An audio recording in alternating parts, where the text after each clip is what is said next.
mga kakaibang disenyo,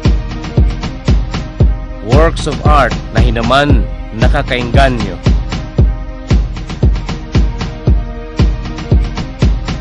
Gikan sa kamawutan na may pamate ang sarong mensahe nin pagtubod at siniba pang simbolismo kan sa tuyang pagiging Kristiyano. Nagkakapira sa na iyan sa mga pinag-isipan na disenyo sa Christ the King Church sa Laogan Ateneo Dinaga University. Alagad aram daw nindo na bako sa nasindang basta pinagdisenyo. Iko sindanin mga kahulugan na signifikante sa satuyang pagtubod. Itong inukit sa pintuan sa katunayan ay yung imahen ni Jesus na nangangaral sa gilid ng bundok o yung natawag nating Sermon on the Mount.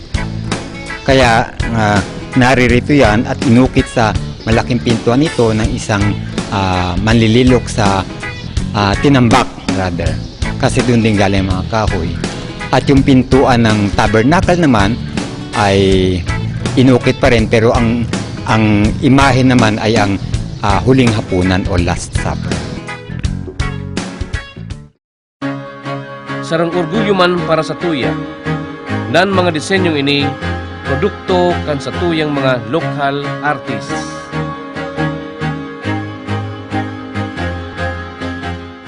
Tungkol sa nasa itaas ng retablo, andun din ang mga ilang simbolismo tungkol sa Bicol.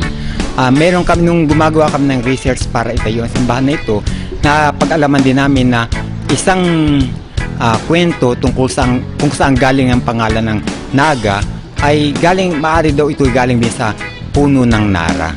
Kaya inilagay dun sa gitna ang isang puno ng ang sumisimulos na Nara upang ipahiwatig na ito ay nasa lungsod ng Naga. Yung namang dalawang anghel sa ibaba noon, yung isa pinapalakas niya yung apoy o minimaintain niya yung apoy ng 3 volcano na matatagpuan dito sa Bicol. Mayon, Bulusan at saka ang dormant nating isa pa ang Isarog. Yung namang nasa bandang kaliwa na isang anghel na nagsasaboy ng tubig mula sa isang jar ay pagpapahiwatig ng mahaba natin at historical natin ng Naga River. Kaya kahit doon ay makikita yung konting istorya tungkol sa ating lungsod at sa ating rehiyon ng Bicol. Sa kagustuhan na maging parte ang bilog na runa kan Bicol, sa kabilugan kan mga disenyong ini, pinagmauot na mailaag ang simbolo na hali sa iba-ibang lugar kan Bicol. Oo, kasi sabi namin, Camarines Norte, bahagi ng Bicol. So ano ba simbolismo maibibigay natin? So naglagay dun sa itaas ng mga bulyot ng pinya. Pero kung titingnan niyo sa labas, dito ang sentrong ay ang ating Panginoong Hesus na nakapako at yung Birheng Maria at ang kanyang minamahal na alagad na si Juan nung bago siya mamatay. Sa ibaba ay ang mga imahe naman ni San Ignacio at ni San Francisco Javier. Pero kung lalabas kayo, hindi lamang mga Jesuit saints ang makikita ninyo, andyan din si Saint Agnes, na merong tayong mga eskwelahan, mga batang tatrabaho sa Legazpi. Nandito rin si Saint Thomas Aquinas, kasi may Aquinas University, at ang ating bispo ay isang Dominicano.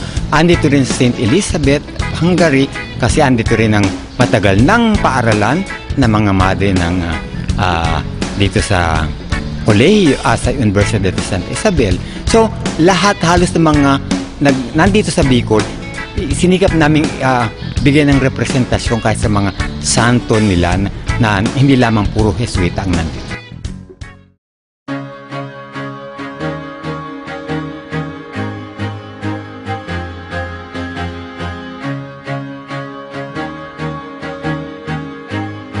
Apera kan mga disenyong iyan, yaon man ang mga glass windows na inaapod na Windows of the King. Ulit ay ini nagre-representar kan spiritual exercises ni San Ignacio. Asinigwaman ining apod na Rose Window na disenyo ni Father Dan Isidro. Sa rose window, may hiling ang mga letra na nagsisimbolo sa mahal na ngaran ni Hesukristo.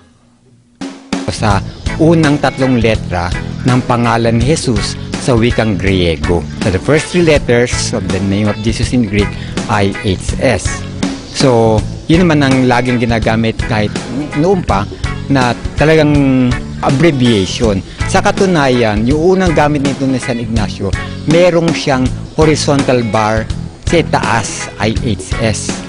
Ngayon, nababago-bago yung posisyon ng bar hanggang tumatama sa H hanggang naging cross. Sa roal daw, igwaigdenin misa na inaatang kan mga padring Heswita na naglilingkod sa Ateneo. Ang Christ the King Church sarong simbahan sa laog kan eskwelahan. Mawoti paabot kay ini na ang kadunungan hale sa Dios.